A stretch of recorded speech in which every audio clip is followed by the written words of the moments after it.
Greetings everyone. Once again, welcome back to my channel, Akwaaba. This is your mother, your grandmother, your great-grandmother, your sister, your daughter, your cousin, your auntie, your niece, your friend, and all that is good. Akwaaba, welcome back to my channel, you all.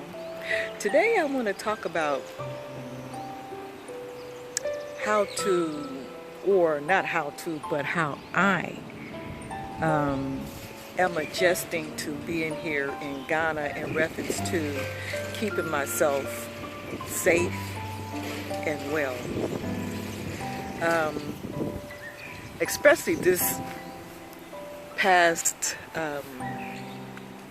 Mother's Day, I came down with food poisoning, intestinal parasite infection, and had to be rushed to the hospital. But I knew something was wrong with me a couple of days afterwards.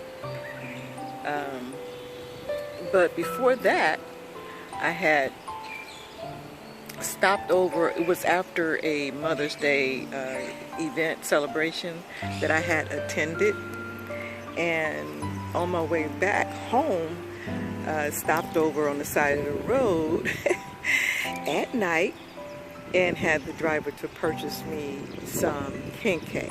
Okay, now most of you all know that there is a water problem here in Ghana, correct? And that you have to be careful where you purchase any type of food, right? Anything that you're going to consume, you have to be mindful of who you buy it from because of the water situation. So I already knew this because I went through this before. Back in 2019, I had got intestinal parasite infection, you know, and had to go to the hospital emergency, and the doctor there told me to stop eating off of the side of the road. Okay, and I did for a while until, well, for a couple of years, until this past Mother's Day. I stopped over on the side of the road and got me some kenkey. I was craving it so bad. Excuse me, I'm about to choke myself. The slobber went down the wrong pipe. I'm about to choke myself trying to tell y'all I was craving this kenkey so bad, right? And I wanted some sardines to go with it. So I had the driver to pull over on the side of the road on my way back home to get me some kenkey. I got home. Now I don't know why I didn't. Okay, I know why. Let me start right there. Okay, I know why. It's again because I was craving. But I was about to say, I don't know why I didn't let well enough do because I already was full. But it was the craving that got to me. That had me, you know, doing something dangerous like that. And I already knew not to be doing that, right? And I did it, enjoyed it, and then suffered later. Okay. So, with that being said, you guys, when you come to Africa, and that is anywhere, even in the United States, you have to be careful about where you eat from and who you eat from and how you prepare your own food, because you can make your own self sick if you don't prepare your food right and correct, you know, in a sanitized environment. I need to go put on some sunglasses because this here sun is getting next to me. Got me seeing red when I close my eyes. Ooh, got me shining out here. Lord, I'm out here in Africa shining like a black person. Hey, but yes, as I was saying, you have to be careful. Even you have to be careful how you prepare your own food, okay? So, out here in Africa, you got to be mindful of where you purchase your food at, you know, and make sure that the food that was prepared, that you're about to eat, was prepared in a clean environment and with clean water, okay? Because most areas out here, as I was saying, they don't have no water, and they have their food over open sewage. And not only that, there is no bathrooms available, readily available to use, and that means there is no running water. Okay, that means that they have to go somewhere and use the toilet, right? And where are they going to wash their hands at? You know? So all those things you have to consider. And then where are they getting the clean water from, or where they getting the water from? Because obviously, the majority of it is not treated water, right? And they taking that water from the river or from, I've been told that they even went down to a dirty water pool and, you know, get the water and boil it and cook the food in it and clean and stuff like that. But that's hearsay. You know, I don't know. But that's what I've been told by my local Ghanaian sisters and brothers here. More than once I've been told that, right? So, oh, look at that big old lizard. He got my attention. He crawled down the wall, now he's crawling back up the wall. But, you know, even with me knowing that information, I still went against what I know and had the Kincaid purchased for me, ate it. Next thing you know, I was sick, nauseated, diarrheaing, weak, you know, had no appetite for a couple of days. I didn't eat for about 3 days, you know, and then I started treating myself with different types of herbs, drinking a lot of water, trying to flush my system of the parasites. Then finally I went on to the emergency, because what made me go to the emergency is that my heart started palpating, right? And now I already suffer from lupus, high blood pressure, and arthritis. And also thyroids, right? That they told me here in Ghana, they diagnosed me with the thyroid problem. That's the reason why my arms are astronomically big, because of the thyroids, right? And I also suffer from those gallstone things, right? So getting these intestinal parasites didn't make things no better, but my heart started to palpate, and it'd rush, and then it'd slow down, then it'd pause, then it'd start back beating fast, and then it'd slow down, then it'd pause, right? That gave me the feeling of like gas building up in my chest, like I had to burp and things of that such. So that's what sent me to the hospital, to the emergency. When they got to messing with my heart, I said, oh no, time to go. So I went on to the emergency, went to the University of Ghana Medical Center and got treated there, right? And they treated me really well. I really like that place, absolutely do. The doctors and nurses was very courteous. They was kind, they was attentive, they was very patient, you know, they was concerned. They just didn't, you know, come in there and stood off and looked at me. No, they came in and examined me, and they talked to me and took their time to find out what was going on. And then they ran tests on me, and it came back positive, intestinal infection, you know, and parasital infection. So they hooked me up to IV, and they ran a couple of, well, they ran one dose of antibiotic in through my system, and I had beginning to have an allergic reaction to it. So they couldn't give me the second bottle, and what they did was told me to finish flushing out my system with plenty of water, and that's what I did. I went home and I continued the herbal treatment that I was already giving myself before I went, you know, to the emergency. And that did work. You know, it was working. But what made me paranoid and scared is when my heart got to acting up. So that's what sent me on to the emergency. But anyway, I recovered. I got better, so now I'm strong, and hey, I'm doing great, you guys. Like Dr. Later Africa says, enjoy now and pay later. So that's what I did. I enjoyed now at that time and paid later. You know, that was a terrible sacrifice that I took, you know, with myself. And so lesson learned again. Again, I did it before, like I said, back in 2019, which I didn't know, you know, until the doctor told me what was going on when I went back then, you know. But this time I knew, and I knew better, and I paid for it because it affected my heart. Yeah. But I won't be doing that no more. So I've been very cautious and careful about what I put in my mouth and where I buy my food from. I investigate. Sure enough. Yep.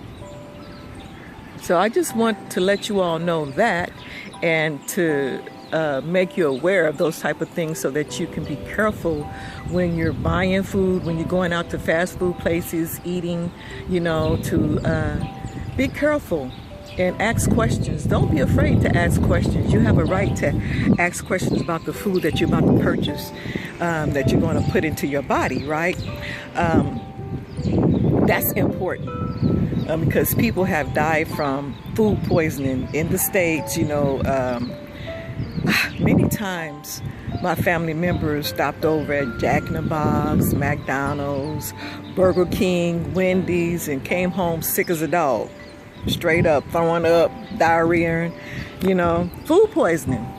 And then sometimes you can get food poisoning from your own house if you don't store your food away properly.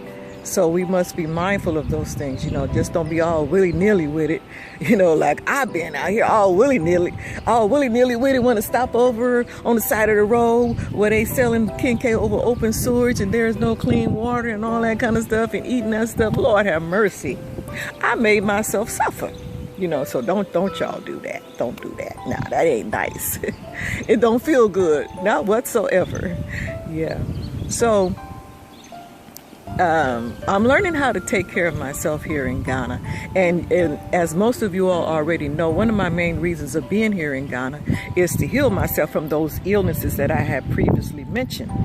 And I'm doing pretty good. You know, I am doing really, really pretty good with it. You know, I still have a ways to go. I still do suffer, you know, but I do not suffer, not near about as much as I used to suffer when I was living in the States. You know, I'm gradually recovering from those illnesses. Absolutely. But sometimes they flare up when I do what I did about a week and a half ago of eating off the side of the road, eating Kincaid when I know I ain't got no business eating off the side of the road. Don't mean that the Kincaid is bad. No, Kincaid is a cool food, right? I like Kincaid. But it's about where you purchase it from, who you get it from, right? Did the people prepare it with clean water? And is they selling it in a clean environment? Well, where I got mine from, it wasn't clean. It wasn't in a clean environment. It was over open sewage. Shame on me. Hey! I purchased Kincaid from a person that was selling it over open sewage, y'all. That's bad. That goes to show you how desperate I was, how strong that craving was, and also how weak I was at the same time. So anyway, you guys, be careful of how you handle yourself, what you put in your body, what you put in your mouth, down your throat, down into your stomach, because it will affect you. If you don't feel it now, you'll feel it in the long run. Yeah, it will affect you immediately, but most time we don't feel the effectiveness of what we eat, what we put into our body right away. But we will feel it in the long run. And sometimes we feel it, but we don't associate it to the food that we eat. We don't associate it with the food that we just has eaten. The reason why we feeling kind of tired and fatigued, or got a headache, or feeling, you know, sometimes what you eat can affect your mood swing. Absolutely. Like sometimes when I used to drink Coke used to put me in a bad mood. Coca-Cola, y'all, used to put me in a bad mood, and I noticed that, you know, and drinking Coke in those type of they call them minerals out here, those type of soda waters or cold drink as we call them in the States, could be dangerous for you, because in it they have a chemical called aspartame, and it could cause an immediate blood bust. It could cause your blood vessel in your brain to pop open, right, because of the aspartame and the pressure, and it can cause your vein, all right, it could cause you to have a an aneurysm. So be mindful of that, you guys, whenever you drink soda water, soda pop, minerals and things like that, you know. And I think also you got to be careful eating yogurt, because of all the chemicals in there, and they have aspartame in the yogurt as well. You know, a lot of foods, processed food, have that chemical called aspartame in it. So be careful, you guys. Always read the back of it, of the food container before you purchase it, and be aware of the names of the chemicals, because they changes the name of the same chemicals to throw you off, so you won't think that, oh, what I'm purchasing has this particular chemical in it, when it actually do. They changes the name of it, right? So be aware of that.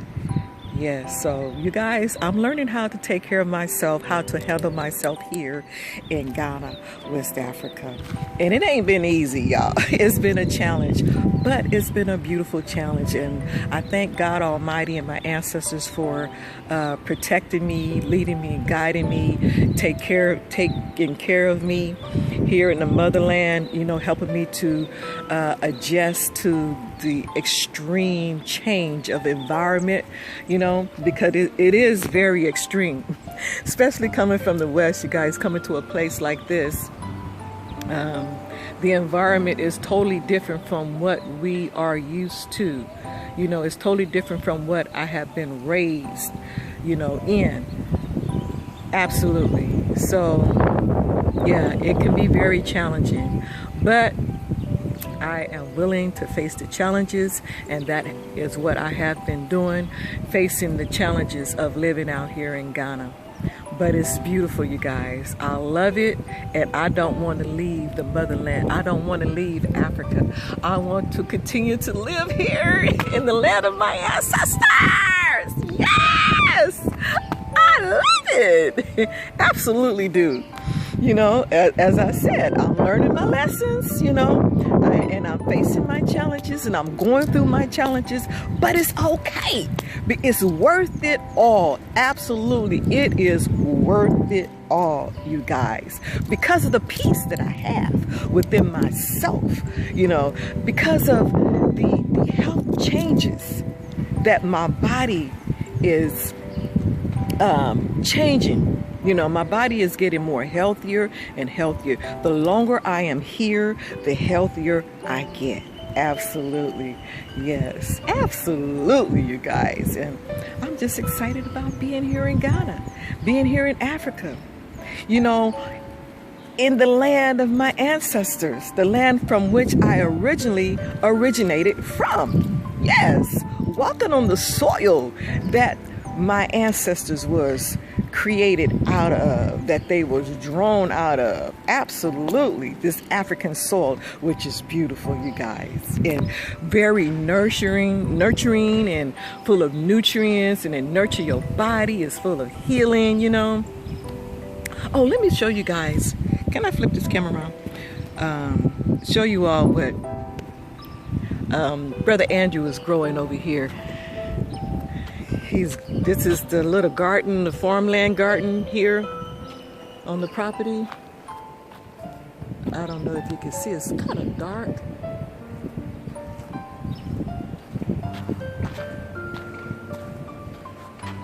We just had a heavy downpour of rain the other night.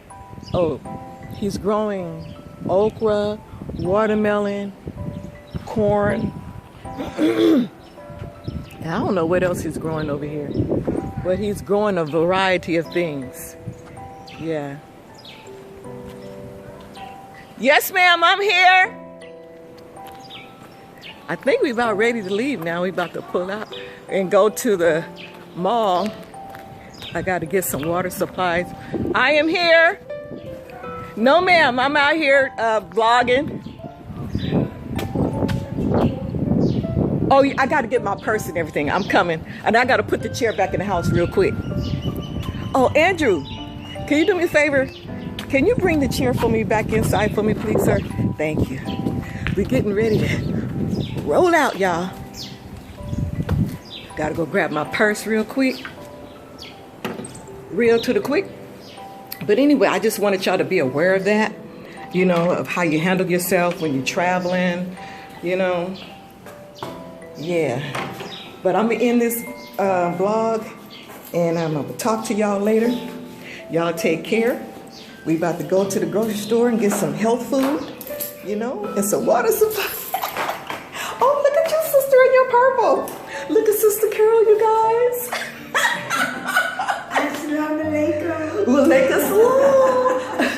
Peace and blessing. Look at her, y'all. She looking all good. And shoes on yet. Oh, she got shoes on yet. I know. Like you modeling your shoes, like you got matching shoes. Yes, ma'am.